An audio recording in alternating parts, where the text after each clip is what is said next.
इस महीने भारत में महाकुंभ मेला चल रहा है।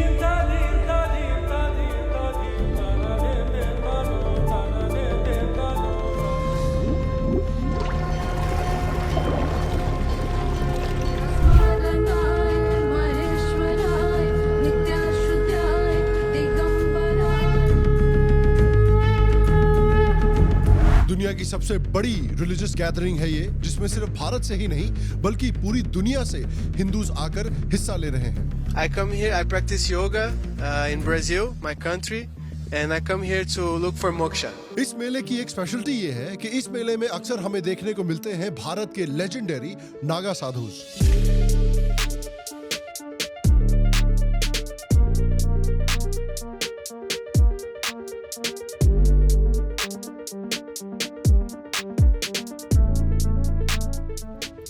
नागा साधुस के बारे में अक्सर लोगों का परसेप्शन बहुत लिमिटेड रहा है कि भाई ये कपड़े नहीं पहनते, चिता की राख लगाते हैं, सारा समय अपना ईश्वर की ध्यान में लगाते हैं। लेकिन क्या आपको पता है कि ये नागा साधुस एक्चुअली कितने लेजेंडरी हैं हमारी हिस्ट्री में? क्या आपको पता है कि थ्रू द सेंचुरीज इन साधुओं ने हमारे धर्म और कल्चर की रक्षा के लिए क्या कदम उठाए हैं?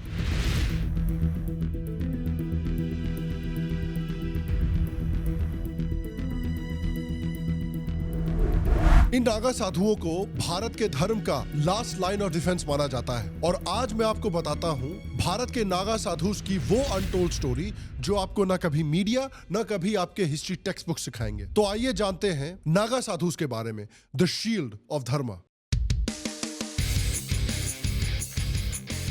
हेलो और शाम शर्मा शो के इस एपिसोड में आपका बहुत बहुत स्वागत है। मैं हूं सेकुलरिज्म का सीईओ शाम शर्मा और आप सबको एक सेकंड प्रणाम। शायद आपने नोटिस किया होगा कि जब से कुंभ मेला शुरू हुआ है, जब से नागा साधुओं ने कुंभ मेले में शामिल होना शुरू किया है, तब से कुछ लोग उन पे तंज कसे जा रहे हैं। चाहे कांग्रेस के स्पोक्स पर्सन हो, राजस्थान महिला कांग्रेस सेक्रेटरी हो, आम आदमी पार्टी के संजय सिंह हो, और बची कुची जो कसर थी वो हमारे देश के कॉन्स्टिट्यूशन जीवीज और आंदोलन जीवियों ने पूरी कर दी। बड़ी कोशिश की जा रही है नागा साधुओं को अटैक करने की, उनको मीम मटेरियल बनाने की। तो आप सोच रहे होंगे कि यहाँ पर नागा साधुओं को स्पेसिफिकली क्यों टारगेट किया जा रहा है। मैं आपको बताता हूँ। देखिए, जिन्हें हिंदू धर्म से प्रॉब्लम होगी उन्हें ऐसी सभी चीजों से प्रॉब्लम होगी जो हिंदू धर्म को स्ट्रांग बनाते हैं। देखिए, गब्बर को अगर गांव लूटना है, इसीलिए तो गब्बर को वीरू और जय और ठाकुर से प्रॉब्लम है, क्योंकि गब्बर और गांव के बीच में यही तीन तो खड़े हैं। देखिए, नागा साधुस को भी इसलिए अटैक किया जाता है क्योंकि नागा साधुस का ओरिजिन हिंदू धर्म की रक्षा करने के लिए किया गया था। नागा साधुस को एक तरह से सनातन धर्म की रिजर्व फोर्स भी माना जाता है। इनको प्रोटो सिख समझ लीजिए आप। जिस तरह से सिख ऑर्डर का गठन किया गया था धर्म की रक्षा करने के लिए, उसी तरह से नागा साधुस का भी गठन किया गया था। आदि शंकराचार्य के समय पर जब इंडिया में इस्लामिक इन्वेजन शुरू हो गए थे, इस कठिन समय में आदि शंकराचार्य ने रियलाइज किया कि अगर हिंदू धर्म और संस्कृति को इस्लामिक इन्वेडर्स से बचाना है, प्रोटेक्ट करके रखना है, तो हिंदुओं को शास्त्र ही नहीं बल्कि शस्त्र का ज्ञान भी होना चाहिए। धर्म के ज्ञान के साथ साथ धर्म के लिए लड़ना भी आना चाहिए। इसीलिए उन्होंने देखा कि धर्म के लिए लड़ने वाले योद्धाओं की जरूरत है। इसलिए आदि शंकराचार्य ने दशनामी सन्यासी ऑर्डर की स्थापना की, जो न सिर्फ केवल धर्म का पालन करेंगे बल्कि हिंदू सभ्यता और भारत की असली पहचान की रक्षा भी करेंगे। नागा साधु इसी परंपरा का हिस्सा है। नागा साधुओं को प्रॉपर इसीलिए शस्त्र ट्रेनिंग मिलती है और इनको अलग अलग अखाड़ास में अल्टीमेटली फिर डिवाइड किया गया रेजिमेंट्स की तरह, जैसे महानिर्वाणी अखाड़ा, अटल अखाड़ा, निरंजनी अखाड़ा, आनंद अखाड़ा, जूना अखाड़ा, अवाहन अखाड़ा, अग्नि अखाड़ा, बड़ा उदासीन पंचायती अखाड़ा, नया उदासीन अखाड़ा, वैष्णव अखाड़ा, नागपंथी गोरखनाथ अखाड़ा, निर्मल अखाड़ा और निर्मोही अखाड़ा। इन सारे अखाड़ों में नागास को ट्रेनिंग से गुजरना पड़ता है। नागा साधु बनने के लिए अक्सर 12 साल का संकल्प लेना पड़ता है। वहां आपको तलवार, भाला और त्रिशूल का इस्तेमाल सिखाया जाता है।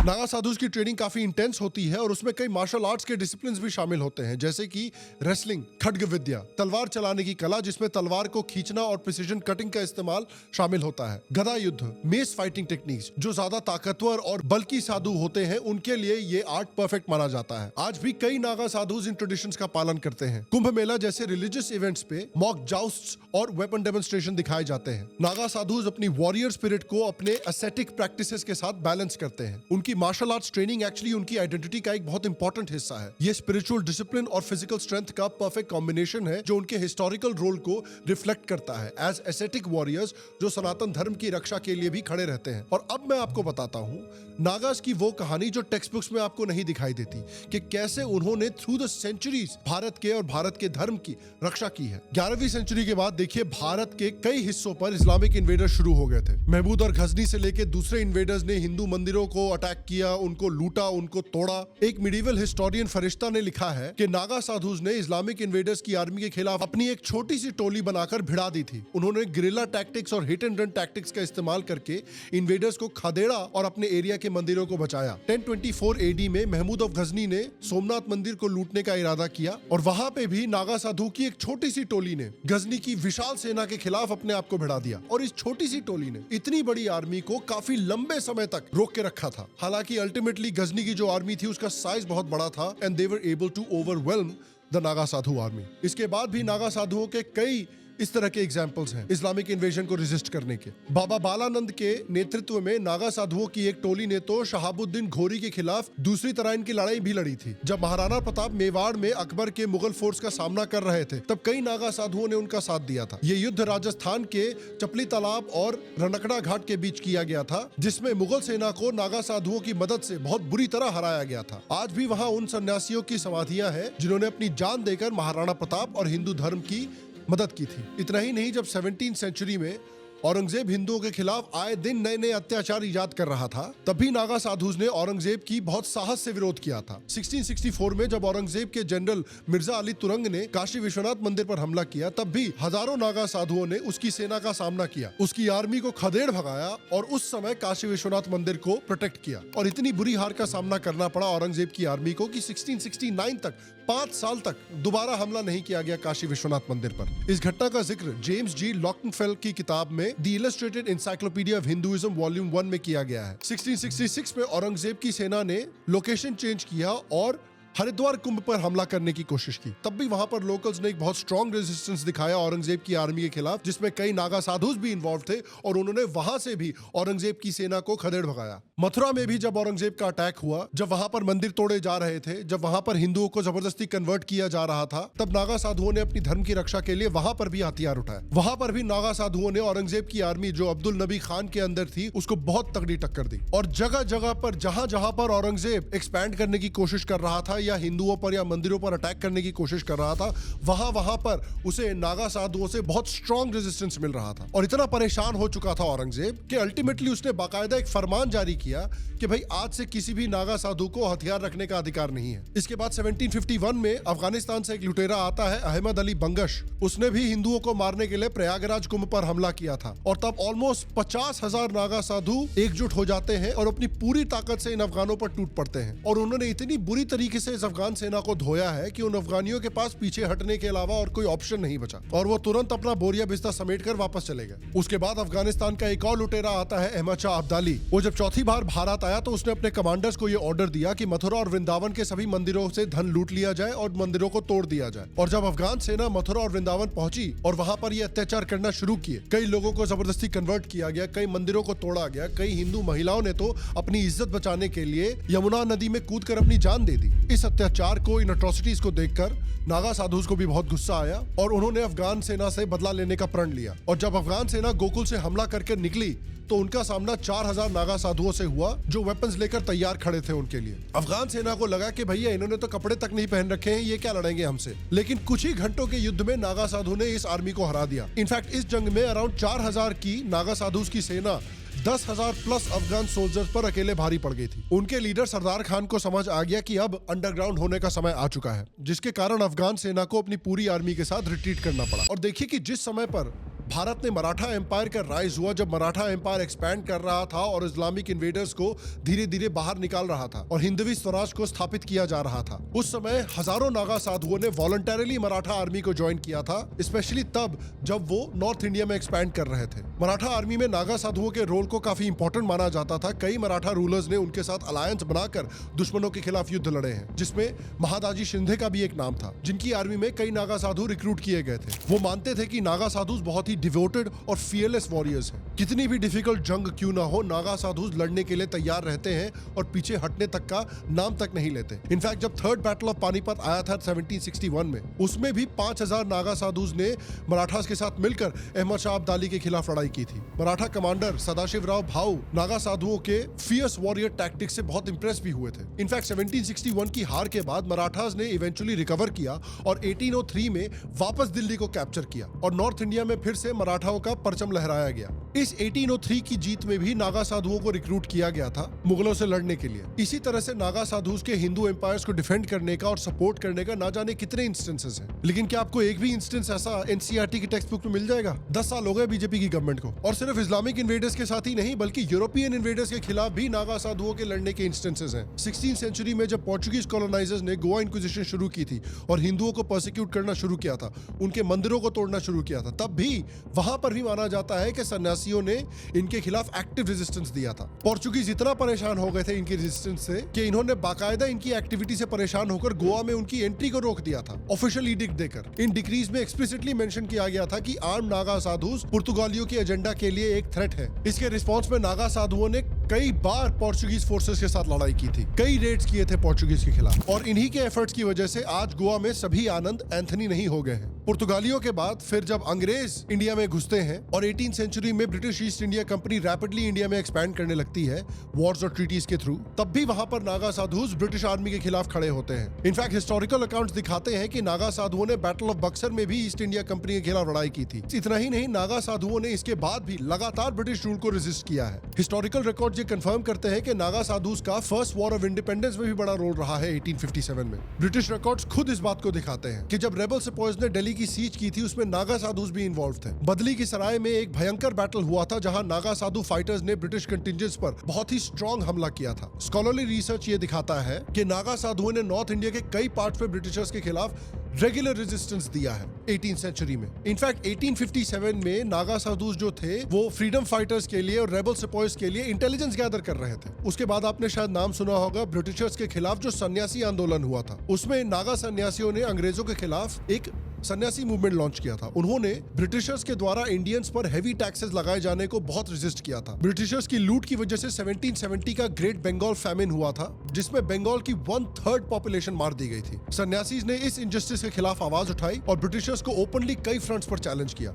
सन्यासी जो थे वो गुरिल्ला वॉरफेयर में बड़े एक्सपर्ट थे और अंग्रेजों पर हिट एंड रन टैक्टिक्स का इस्तेमाल करके अंग्रेजों को उन्होंने बहुत परेशान कर रखा था। ये लोग पहाड़ी और जंगल इलाकों को बहुत अच्छे से जानते थे और वहां पर जाकर अक्सर छुप जाते थे जहां पर ब्रिटिश उनको ढूंढ ना पाए। और अंग्रेजी एम्पायर, ब्रिटिश राज की पूरी कोशिश और पूरी ताकत के बावजूद ये रिबेलियन, आप विश्वास नहीं करेंगे, 30 साल तक चला, जो दिखाता है कि ये सन्यासी कितने रेजिलिएंट थे और कितने जिद्दी थे। और इस रिबेलियन की वजह से आगे के कई आंदोलनों को प्रेरणा भी मिली, जैसे 1799 का रिबेलियन और 1855 का संथाल रिवोल्ट। और ये मूवमेंट सिर्फ बैटलफील्ड तक ही सीमित नहीं था, बल्कि ये मूवमेंट इतना इंपॉर्टेंट था कि बंगाली लिटरेचर और कल्चर पर भी इसका एक बहुत डीप इम्पैक्ट पड़ा है। इनफैक्ट बंकिम चंद्र चैटर्जी ने अपनी मशहूर नॉवल आनंद मठ लिखी थी, जिस नॉवल ने इसी रिवोल्ट से प्रेरणा ली थी। इसी नॉवल का गाना है वंदे मातरम, जो बाद में इंडिया का नेशनल सॉन्ग बन जाता है, जो भारत में देशभक्ति का सिंबल माना जाता है। और इनके कांस्टेंट रेजिस्टेंस के बाद फाइनली ब्रिटिशर्स को भी मजबूरन टैक्स कलेक्शन में थोड़ी गिरावट करनी पड़ी। 1947 तक कुंभ इंडिपेंडेंस मूवमेंट के लिए एक सिग्निफिकेंट वेन्यू माना जाता था। यहाँ देश को आजाद करने की हुंकार भरी जाती थी। जब गांधी जी ने नॉन कोऑपरेशन मूवमेंट शुरू किया था तब नागा साधुस ने भी उसको सपोर्ट किया था और उसमें अपना पूरा योगदान दिया था। उन्होंने हर गांव में जाकर लोगों को जागरूक किया और आंदोलन में पार्टिसिपेट करने को कहा। ये है हमारी भारत की हिस्ट्री में नागा साधुओं का एक इनवैल्यूएबल अनटोल्ड कंट्रीब्यूशन जो हमें हिस्ट्री टेक्स्ट बुक्स नहीं सिखाती है। नागा साधु अपनी अलग और इंटेंस तपस्वी लाइफस्टाइल को मेंटेन करके इंडिया के स्पिरिचुअल हेरिटेज से एक लिविंग लिंक की तरह है। आज के टाइम में कुछ नागा साधु लीडर्स भी अपनी स्पिरिचुअल अथॉरिटी को एनवायरमेंटल इश्यूज के लिए इस्तेमाल कर रहे हैं, जैसे गंगा की पोल्यूशन के बारे में आवाज उठाकर। आजकल कई अखाड़ों में फीमेल नागा साधुस का भी इमर्जेंस होने लग गया है, तो औरतें भी स्पिरिचुअल मूवमेंट की लीडरशिप ले रही हैं। आज भी हर कुंभ मेले में ये इकट्ठा होकर ये मैसेज देते हैं कि किसी को कोई कंफ्यूजन नहीं होना चाहिए, नागा साधु आज भी सनातन के लिए खड़े हैं।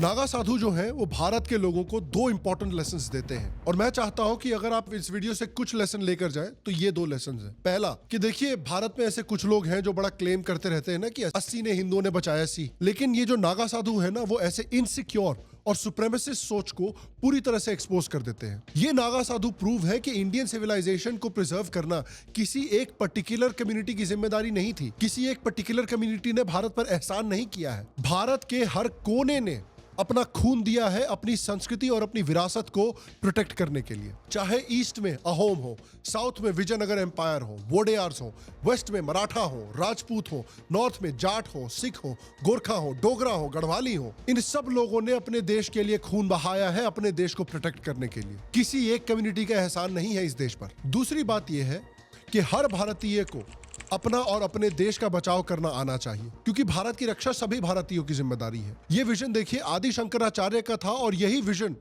कई सेंचुरीज के बाद वीर सावरकर का भी था, जब उन्होंने भारत की आजादी के समय पर हिंदूज को ब्रिटिश आर्मी ज्वाइन करने के लिए इनकरेज किया था। दोनों का मानना था कि हिंदुओं को लड़ना सीखना चाहिए, लड़ना आना चाहिए। उन दोनों का मानना था कि अगर अपने देश की रक्षा करनी है, अगर अपनी कल्चर की रक्षा करनी है, तो अपने आप को डिफेंड करने की शक्ति भी होनी चाहिए। एक बहुत ही अमेजिंग सीन है गेम ऑफ थ्रोन्स सीरीज का जो इस थॉट को इलस्ट्रेट करता है। Knowledge is power. Seize him. Cut his throat. Stop. Wait. I've changed my mind. Let him go. Power is power. अब देखिए वो इवल भरे हो, but she is also right. The world will only respect you if you are strong. आप सोचिए कि भाई बहुत लोग हैं दुनिया में रशियंस को कोई पसंद नहीं करता कुछ खास, लेकिन रशियन से कोई भी पंगा नहीं लेता, चाहे ऑनलाइन या असली दुनिया में। क्यों है ऐसा? Big champion, Alexander Kareli. What this guy has done, this is unbelievable. I think he went through 6 years without having a point scored on him. I mean, just think about that for a minute. He didn't just dominate the world of Greco-Roman wrestling for 13 years. He terrified the world of Greco-Roman wrestling for 13 years.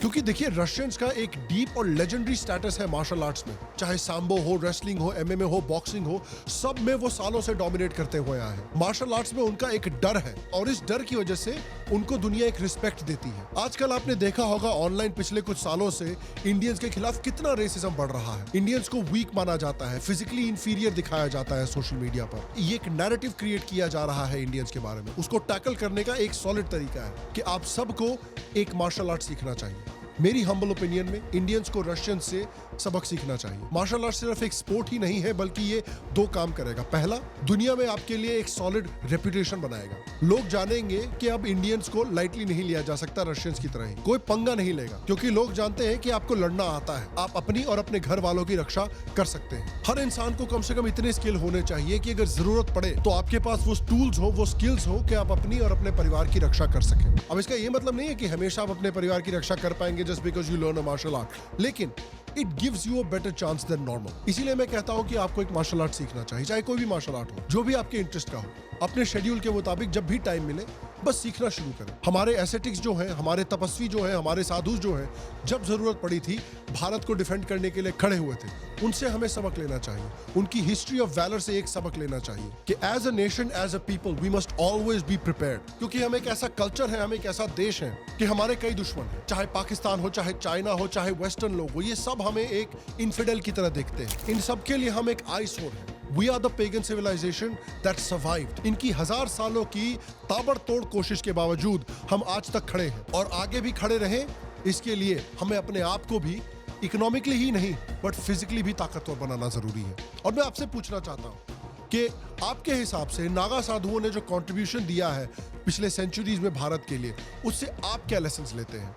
जो lessons मैंने दिए हैं, क्या आप उससे agree करते हैं? आपका फेवरेट मार्शल आर्ट क्या है? अगर आपको एक मौका मिले कोई मार्शल आर्ट सीखने का, तो आप क्या सीखना प्रेफर करेंगे? नीचे कमेंट सेक्शन में मुझे बताया। I am really interested to know कि लोगों का फेवरेट मार्शल आर्ट क्या है या फिर वो क्या सीखना प्रेफर करेंगे। बाकी guys, please join our Patreon and our YouTube membership if you haven't already. मैं आपसे अगले एपिसोड में मिलूंगा और तब तक स्वस्थ रहें, सुखी रहें। फिर मिलेंगे और आप सबको एक सेकंड प्रणाम।